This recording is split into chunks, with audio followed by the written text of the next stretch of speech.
हरे कृष्णा, राधे राधे। कैकेयी का जीवन परिचय।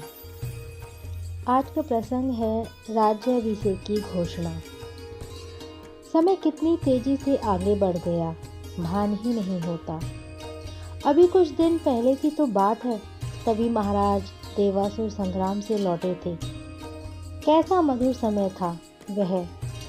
और फिर प्रयत्न करने पर भी जब रानी कैकेयी भी कोई संतान न दे सके, तो महर्षि श्रृंगी के पुरोहित्य में पुत्रष्टि यज्ञ करके ईश्वरीय वरदान स्वरूप उनके आंगन में 4 पुत्र किलकारी भरने लगे। राम, लक्ष्मण, भरत और शत्रुघ्न। राम वास्तव में कौशल्या के गुणों से युक्त थे। धीरजशील, मर्यादा बालक। बचपन में भरत भी चंचल तो थे, लेकिन अब धीरे धीरे उनमें संजीदगी आने लगी थी। वह भी सेवा भाग से परिपूर्ण थे। लक्ष्मण और शत्रुघ्न देवी सुमित्रा के दोनों बेटे थे। शत्रुघ्न सदैव भरत के साथ रहते और लक्ष्मण राम के साथ। क्या विचित्र संयोग हुआ। कहा तो महर्षि विश्वामित्र राम और लक्ष्मण को अपने यज्ञ हेतु ले गए, और कहाँ अपने दायित्व को पूरा करके राम मुनि के साथ मिथिला पहुंच गए और महाराजा जनक के यहाँ धनुष यज्ञ में सम्मिलित हो गए। महाराज जनक के प्रतिज्ञा पूरी करते हुए राम ने शिव का धनुष प्रत्यंचा खींचकर तोड़ डाला और सीता का वरण किया। लेकिन साथ ही महाराज जनक की पुत्री उर्मिला और उनके छोटे भाई कुशध्वज की दोनों पुत्रियां मांडवी और श्रुतकीर्ति के साथ भरत और शत्रुघ्न का विवाह संपन्न हुआ। चारों भाई एक साथ जन्मे, पले, बड़े हुए और एक ही साथ चारों का विवाह हुआ। आजकल भरत और शत्रुघ्न अपनी पत्नियों के साथ अपने ननिहाल में गए हुए थे। राजा अश्वति अत्यंत रुग्ण है। विवाह में युधाजीत सम्मिलित हुए थे, इसलिए वे अपने भांजों को भी साथ ले गए। पर आज अकस्मात दर्पण के सामने मुखमंडल निहारते हुए महाराज दशरथ को अपनी ठोड़ी पर एक बार सफ़ेद दिखाई दिया। यह उनके सीधे वृद्ध होने का प्रमाण था। इसका अभिप्राय यह है कि अब उन्हें राज्य का दायित्व अपने किसी पुत्र के कंधे पर डालना होगा। महाराज के मन में तत्काल यह विचार आया कि राम सबसे बड़े हैं, सब प्रकार से योग्य भी।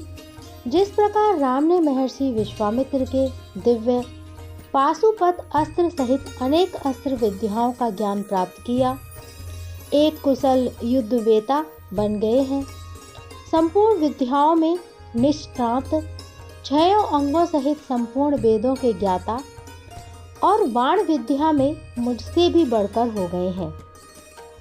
मन में राम के राज्याभिषेक का विचार आने पर महाराज दशरथ ने पुनः मंत्रियों से सलाह करके उन्हें युवराज बनाने का निश्चय किया। उन्हें अपने सामने दृष्टिगोचर होने वाले उत्पादों से भय और शरीर में वृद्धावस्था के आगमन का संकेत स्पष्ट रूप से दिखलाई दे रहा था।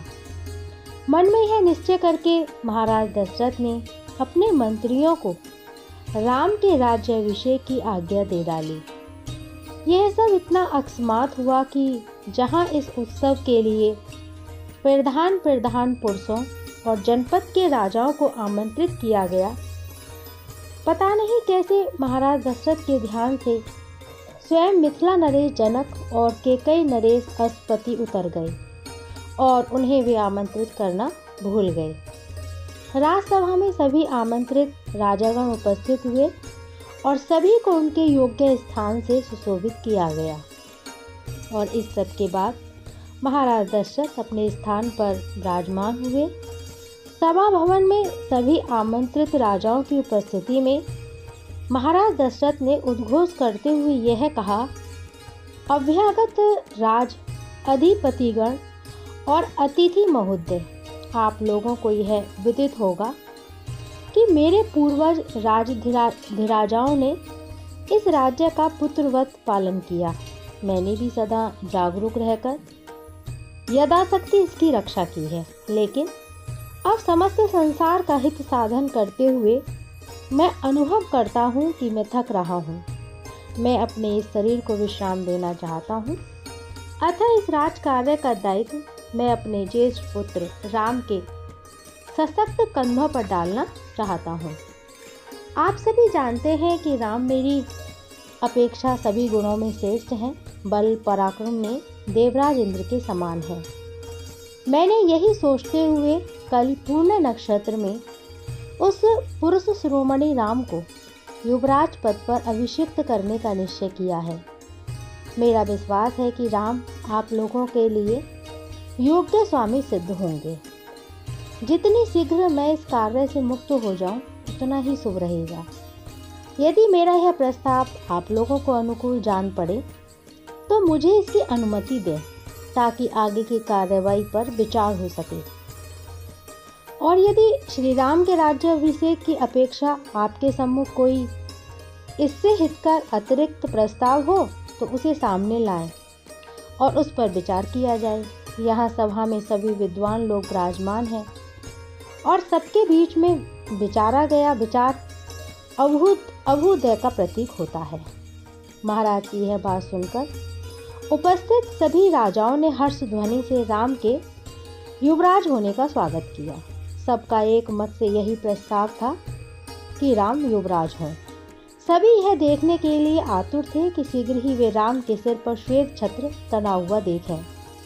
सबने एक ध्वनि से कहा, महाराज आपने सत्य कहा है।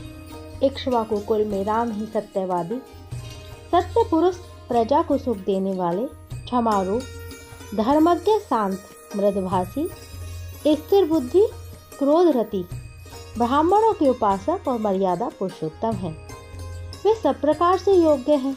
वार्तालाप में बृहस्पति के समान है। पृथ्वी की तो बात ही क्या, वे तो त्रिलोक की भी रक्षा करने में सक्षम हैं। अतः महाराज आपका यह निर्णय कि राम को युवराज पद पर सुशोभित किया जाए, यह अत्यंत उचित और समय अनुकूल है।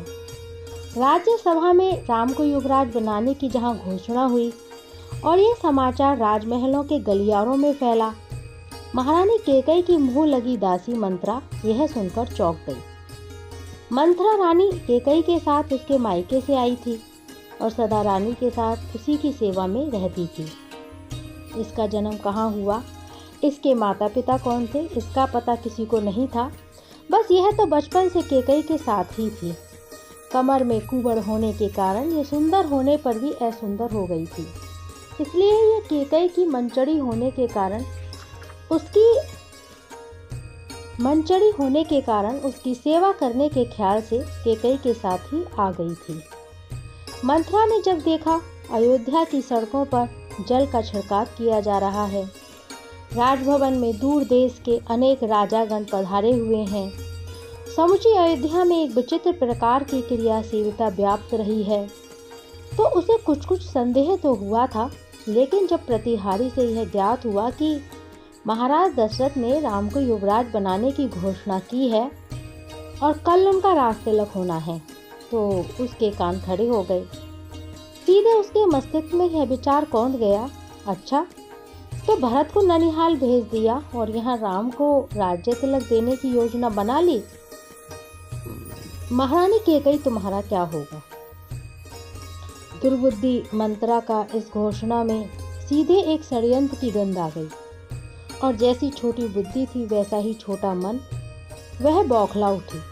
अब उसे खिले हुए कमल अंगारे के समान दिखाई देने लगे और मार्ग में जो बहुमूल्य पताकाएं फहराती हुई लगी, उसे लगा मानो ये सब उसका उपहास कर रही हैं।